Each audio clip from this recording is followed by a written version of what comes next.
और ये health care का भाई सबसे रिस्पेक्टेड, सबसे स्टेबल करियर माना जाता है। गाइस आज कनाडा आना इनफ नहीं है, स्मार्ट कोर्सेज चूज करना भी एक बेस्ट। सबसे पहले बात करेंगे भाई पीएसडब्ल्यू और इसका बेसिक पीरियड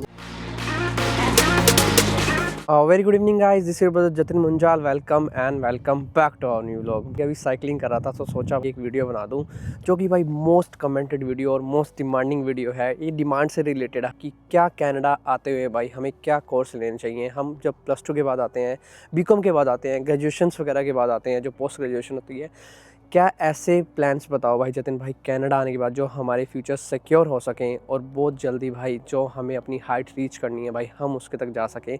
मैंने इस पर काफ़ी रिसर्च करी, फिर जाके भाई मैं ये बना रहा हूँ। एक छोटी सी वीडियो में भाई आपके सारे डाउट क्लियर हो सकते हैं। एक उनमें से भाई मैं भी वो था यहाँ पे आने के बाद कि क्या मेरे को ऐसा करना चाहिए या नहीं। और इस वीडियो में हम इन डिमांड कोर्सेज की बात करने वाले हैं कनाडा में, जो 2026 में और आने वाले 5, 7, 10 ईयर्स तक बहुत ज़्यादा डिमांड में रहने वाले हैं, जो भाई आपको ईजिली PR भी दिला सकते हैं, आपका फ्यूचर सिक्योर भी कर सकते हैं। और मौसम काफ़ी अच्छा है भाई इस टाइम। देखो पीछे कितने अच्छे क्लाउड्स हो रहे हैं, ये सनसेट हो रहा है इस टाइम पे। शाम को साइकिलिंग करने आया था यहाँ पे भाई, अपनी साइकिल मैंने लगाई है। ये भाई घर में है कोई, उसकी साइकिल लेके आया हूँ, इसमें स्टैंड नहीं है तो भाई मैंने इसको इसके साथ अटका दिया। और इस वीडियो में बात करने वाले हैं जो डिमांडिंग फील्ड रहती है, वो रहती है भाई आप कनाडा में हेल्थ केयर। भाई इसका जो स्कोप है ना, इसका स्कोप भाई आज भी है, आज से आने वाले 10 साल में भी होगा भाई।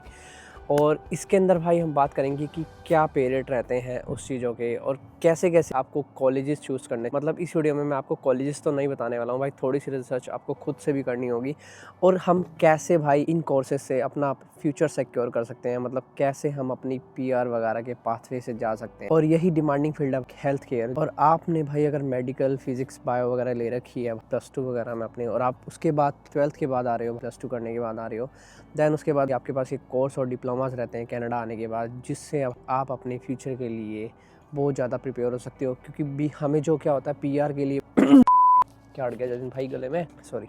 हमें क्या होता है PR के लिए काफ़ी ज़्यादा पॉइंट्स चाहिए होते हैं उसके लिए, क्योंकि कनाडा के जो PR सिस्टम है ना, वो भाई काफ़ी ज़्यादा CRS स्कोर्स पे आता है। और उसके अंदर कैटेगरीज होती है। एक हेल्थ केयर का भाई ड्रॉ अलग आता है, OINP का ड्रॉ अलग आता है, और काफ़ी सारे ड्रॉज होते हैं, अलग अलग आते हैं। और लैंग्वेज भी होती हैं, लैंग्वेज के पॉइंट्स अलग मिलते हैं, आपकी एज के पॉइंट अलग मिलते हैं।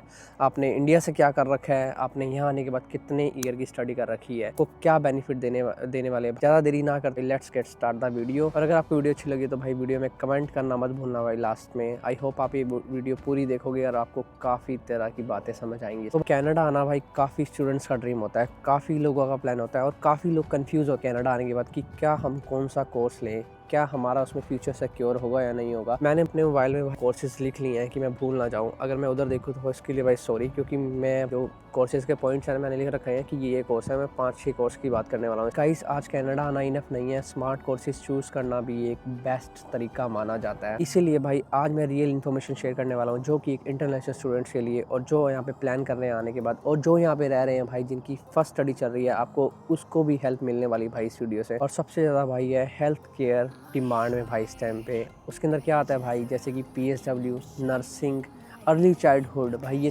3-4 कैटेगरी है ना जो भाई इतनी ज़्यादा डिमांड पे ना, जो आपको PR के चांसेस, आपके फ्यूचर सिक्योर ईजिली कर सकती है। कनाडा में भाई ये कोर्सेज हाई डिमांड में है। PSW, nursing, medical administration, lab technician, early childhood. भाई ये क्यों कनाडा में डिमांड में भाई, कनाडा की आपको पॉपुलेशन मतलब एकदम ग्रो कर रही है। और यहाँ पे क्या होते हैं, यहाँ पे लॉन्ग टर्म केयर्स होते हैं। जो लोग भाई 60-70 से ऊपर हो जाते हैं ना बच्चे, उनको अपने माँ बाप को लॉन्ग टर्म केयर में भेज देते हैं कि हम आपका ध्यान नहीं रख सकते, और अब आपका ध्यान ऐसे लोग रखेंगे। तो इसीलिए हेल्थ केयर कैटेगरी का जो कोटा है ना कनाडा में भाई 70-80% रहता है। आपको सब यहाँ पे सब कुछ फ्री है, मेडिकल वगैरह यहाँ पे। तो इसी वजह से भाई जो हेल्थ केयर की रिक्वायरमेंट है ना, वो बहुत ज़्यादा बढ़ रही है। सिर्फ ये ऐसा बात नहीं है नर्सिंग वगैरह में ज़्यादा बढ़ रही है, सिर्फ नर्सिस वगैरह की यहाँ बढ़ रही है, डॉक्टर्स की यहाँ बढ़ रही है, नहीं भाई। यहाँ पे जो दूसरे जो है ना PSW, जो केयरिंग पार्टनर्स होते हैं, अर्ली चाइल्डहुड, जो छोटे बच्चों को संभालते हैं, जो डिसेबल बच्चे होते हैं, उनके लिए काफ़ी ज़्यादा ये चीज़ें बन रही है। सबसे पहले बात करेंगे भाई PSW की। भाई PSW होता है एक पर्सनल सपोर्ट वर्कर। सबसे फेमस,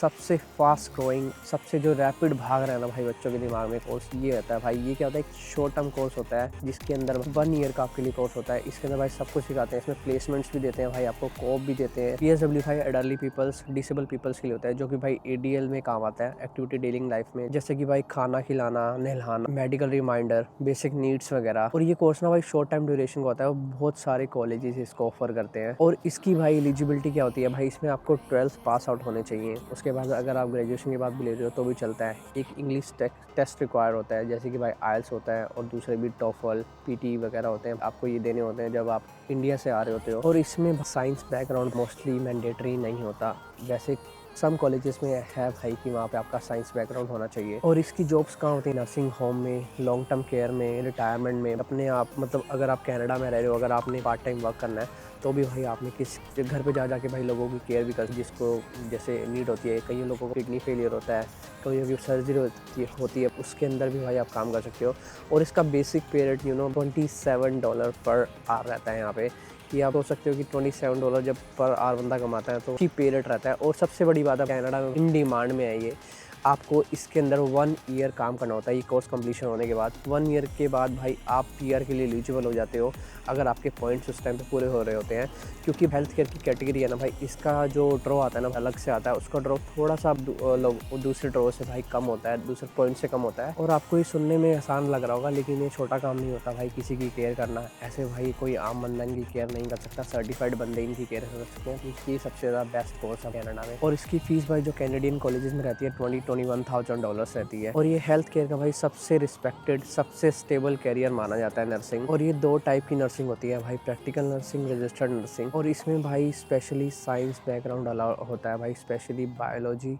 उसके बाद भाई इंग्लिश टेस्ट भी अच्छा होना चाहिए, आपकी इंग्लिश लेवल भी अच्छा होना चाहिए इसमें। और ये फील्ड भाई मेंटली और फिजिकली भाई दोनों में डिमांडिंग होती है। और उसके बाद और जो प्रैक्टिकल नर्सिंग है ना भाई, प्रैक्टिकल नर्सिंग मतलब एक शॉर्ट टर्म पाथवे होता है। और स्टूडेंट्स को ना भाई मेडिकल फील्ड में एंटर करने के लिए बहुत ज़्यादा ईजिली पाथवे है ये। और जो भाई रजिस्टर्ड नर्स होता है भाई, ये एक एडवांस लेवल की भाई प्रैक्टिकल नॉलेज इसमें मिलती है। और इसमें आपको रिस्पॉन्सिबिलिटी और सैलरी भी बहुत ज़्यादा होती है, क्योंकि आप एलिजिबल होते हो यहाँ पे उसके बाद मेडिकेशन प्रिस्क्राइब करने के लिए रजिस्टर्ड नर्स के बाद। और नर्सिंग कंप्लीट करने के बाद काम ऐसे होते हैं भाई, पेशेंट की केयरिंग करनी होती है, पेशेंट को मॉनिटरिंग करनी होती है। आपके अंडर भाई काफ़ी सारे लोग काम कर रहे होते हैं, जैसे PSW वगैरह आपके अंडर ही काम कर रहे होते हैं। उसके बाद आप इमरजेंसी डिपार्टमेंट में काम कर सकते हो, डॉक्टर के साथ कोऑर्डिनेट करते हो, मेडिकेशन हैंडल करते हो। और नर्सिंग फील्ड ना भाई बहुत ज़्यादा प्रैक्टिकल भी है और थोड़े से भाई कॉम्पिटिटिव होते हैं, क्योंकि इसमें काफ़ी तरह के लोग आ रखे होते हैं। और आप ये कोर्स भाई इंडिया में बैठे बैठे भी ले सकते हो। अगर आप कनाडा आने की प्लानिंग कर रहे हो तो आई वुड से कनाडा आते हो भाई, अगर आप इस बैकग्राउंड से हो तो भाई ज़रूर ये कोर्स लेके आओ, क्योंकि आपका एक फ्यूचर सिक्योर कर सकते हैं।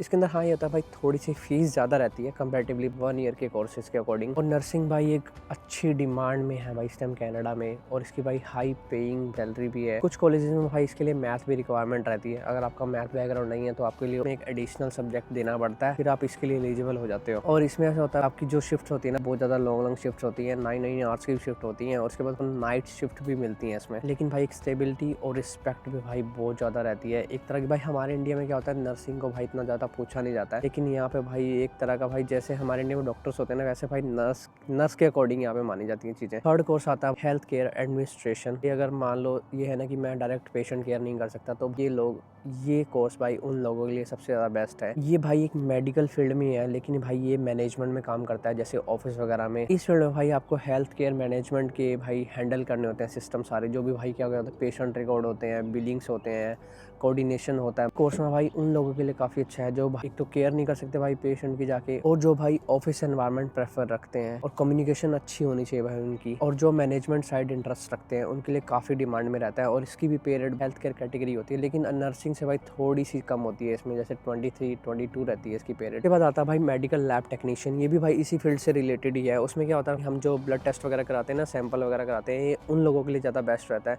मेडिकल सैंपल लेने, डायग्नोस करना, उसको भाई लैब के अंदर जाके टेस्ट वगैरह करने, ये सब रहता है इस फील्ड में। ये भी एक हेल्थ केयर की ग्रोइंग फील्ड है यहाँ पे। और इसके लिए भाई आपको साइंस बैकग्राउंड, बायोलॉजी और केमिस्ट्री मैंडेटरी होती है लैब टेक्नीशियन में जाने के लिए। और अगर इन कोर्सेज की बात करें ना भाई, सबसे डिमांडिंग कोर्स मैंने आपको बताया नर्सिंग रहता है इन तीनों में से। लेकिन भाई ये सारे ही एक ही मेडिकल कोटा में लगते हैं, मतलब एक ही भाई CRS और एक ही भाई ड्रॉ में लगते हैं।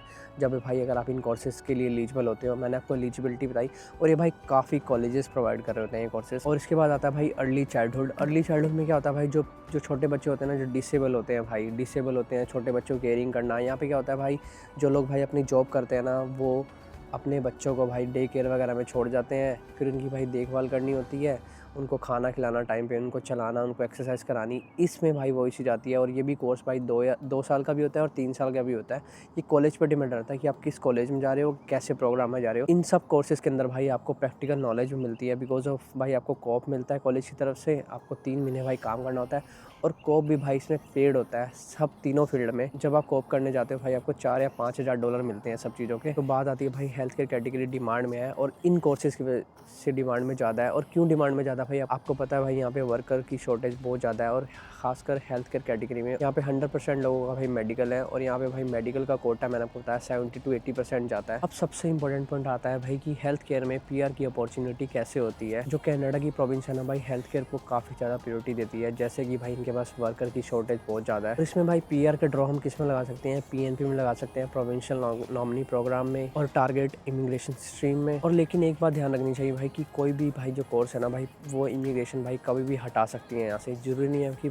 आज है, लेकिन भाई पिछले 10 साल से इन डिमांड में है और आने वाले 10 साल में भाई होने वाला है इन डिमांड में। पीआर के लिए ना यहाँ पे जो कनाडा गवर्नमेंट है ना भाई वो रूरल एरिया को ज़्यादा टारगेट करती है, जो कि भाई जैसे हमारे वहाँ पे गांव वगैरह होते हैं ना भाई उनको ज़्यादा टारगेट करती है। इनको टारगेट इसलिए करती है कि भाई लोग वहाँ पे जाएंगे, वहाँ पे भाई पैसा इन्वेस्ट होगा, फिर के भाई वहाँ पे जाके उनकी सिटीज़ ग्रो करेंगी। इसी के साथ बात करते करते भाई शाम भी हो गई है और ज़रूरी नहीं है कि भाई आप इससे भाई ये कोर्सेज करोगे आप पीआर हो जाओगे। भाई उसके अंदर भाई आपको 1 साल मिनिमम काम करना होगा। भाई वो एलिजिबिलिटी है IRCC की, इमिग्रेशन ऑफ कनाडा की, कि आपको 1 साल इसमें काम करना है, फिर आप पीआर के लिए एलिजिबल होगे, फिर आप इस सब में भाई रोल हो सकते हो। आपकी उसके लिए भाई काफ़ी सारे डॉक्यूमेंटेशन की नीड होती है। सिर्फ ऐसा नहीं होता कि आप ये कोर्स करोगे और आप पीआर हो जाओगे, नहीं भाई ऐसा नहीं होता। हेल्थ केयर फील्ड के ना भाई एडवांटेज काफ़ी सारे हैं भाई। एक जॉब सिक्योरिटी है कि आपकी जॉब भाई स्टेबल रहती है और बहुत ज़्यादा डिमांड में है भाई, डिमांडिंग है। इसमें भाई कंटिन्यूसली भाई वर्कर की नीड रहती है, क्योंकि भाई इनके पास जो वर्कर्स है ना वो बहुत ज़्यादा शॉर्टेज है। और ओवर टाइम अपॉर्चुनिटी मिलती है भाई काफ़ी। हेल्थ केयर सेक्टर में भाई आपको नाइट शिफ्ट मिलती है और लॉन्ग शिफ्ट मिलती है। इसमें पे रेट भी अच्छा होता है, $27-30 तक का पे रेट होता है भाई पर आवर का। और सबसे ज़्यादा भाई कैरियर ग्रोथ भी रहती है। आप धीरे धीरे काम कर रहे हो, वहाँ पे प्रमोशन अगर आपकी हो रही है तो भाई उसमें भाई आपको और ज़्यादा बेनिफिट मिलता है। और काफ़ी सारे चैलेंजेस आते हैं भाई हेल्थ केयर कैटेगरी में। भाई सिर्फ ये काम आसान नहीं है, सुनने में काफ़ी आसान लग रहा है बट लेकिन जब आप प्रैक्टिकल इसको करोगे ना तो काफ़ी ज़्यादा मुश्किल भी है। सिर्फ पॉजिटिव साइड देखना इनफ नहीं है हेल्थ केयर में। भाई स्ट्रेस हो सकता है, नाइट शिफ्ट होती है, इमोशनली आपको अपने आप को हैंडल करना होता है, फिजिकली आपको सामने वाले के से हैंडल करना होता है। सबसे ज़्यादा इंपॉर्टेंट बात भाई यहाँ पे इंटरनेशनल स्टूडेंट्स के लिए, पहले अपना पब्लिक कॉलेज चूज़ करो। यहाँ पे कॉलेज भाई ऐसा चूज़ करो जो कि PGWP एलिजिबल होना चाहिए। प्राइवेट कॉलेज अगर लोगे तो भाई उसकी कंडीशन नहीं है। PGWP के लिए भाई आपको पब्लिक कॉलेज चूज़ करना है। और उसके बाद भाई प्लेसमेंट चेक करो कि क्या इस कोर्स में प्लेसमेंट है या नहीं है। क्या कॉलेज हमें प्लेसमेंट खुद से प्रोवाइड करेगा या हमें खुद से ढूंढनी होंगी। और प्लेसमेंट के अंदर भाई हमें वो पेड है या अनपेड है ये भी चेक करना बहुत ज़्यादा ज़रूरी है, क्योंकि भाई जहाँ पे आप 3-4 मंथ्स दे रहे हो वो आपको भाई रिटर्न बैक देंगे या नहीं। फिर उससे भाई आपका थोड़ा फीस इसका बर्डन भी कम हो सकता है। और भाई अपनी इंग्लिश इंप्रूव करो, क्योंकि कम्युनिकेशन भाई हेल्थ केयर में बहुत ज़्यादा इंपॉर्टेंट है। और आपको फाइनेंशियल प्लानिंग भी करनी होगी भाई, क्योंकि कनाडा में जो हेल्थ केयर के कोर्सेज है ना भाई थोड़े से एक्सपेंसिव हैं अदर देन कोर्सेज़ के। और बात आती है भाई क्या non medical students health care category में स्विच हो सकते हैं या नहीं। और उसका आंसर है भाई हाँ हो सकते हैं भाई, क्योंकि हर कोर्सेज़ के एलिजिबिलिटी भाई साइंस से रिलेटेड नहीं होती है, जैसे कि भाई early childhood, health care administration, PSW। लेकिन जो भाई नर्सिंग है ना और जो लैब के कोर्स है ना भाई उसके अंदर भाई साइंस बैकग्राउंड मैंडेटरी माना जाता है, क्योंकि भाई उससे आपको पता है बायोलॉजी केमिस्ट्री उसके अंदर लगती है सारी।